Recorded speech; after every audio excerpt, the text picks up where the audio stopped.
Here at Blue Jays pitcher Jay Happ. Jay, do you want to make a case for Kevin Pillar being in the top 10 despite being left off by the shredder? I mean, call me biased. I get a good view. Get to watch him 162 games, watch him dive out there, throw himself into the wall, make these catches, make these plays, and do a lot for us on the offensive side too. So he's got to be in there.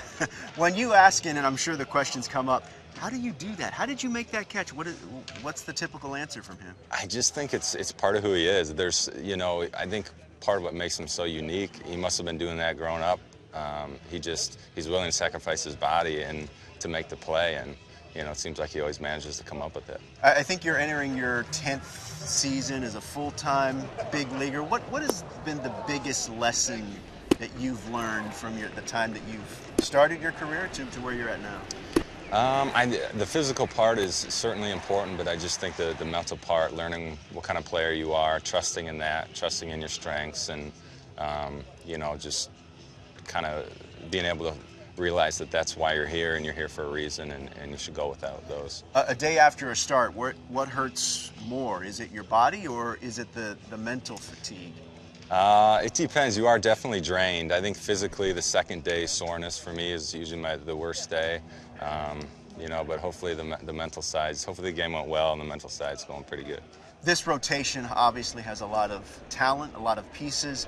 Health has been a question, with a couple of guys right now nursing some things. Where do you see this rotation right now going into 2018?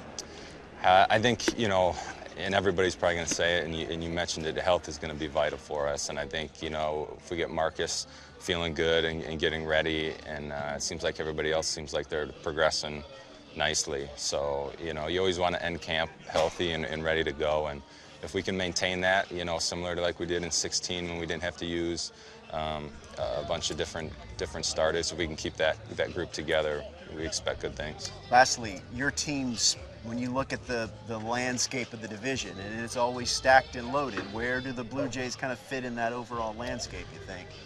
We got to go play, and we'll see.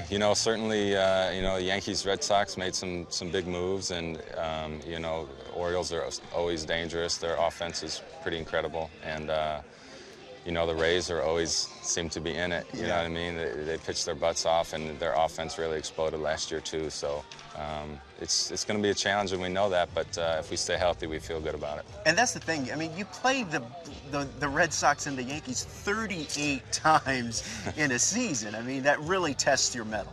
Yeah, there's no doubt about it. I mean, that's what it is. You got to take care of the games in your division too, because that's when you can gain or lose a full game there. So. In the standings, so got to take care of that. Well, we appreciate the time. Best of luck to you and good health in 2018. Thank you.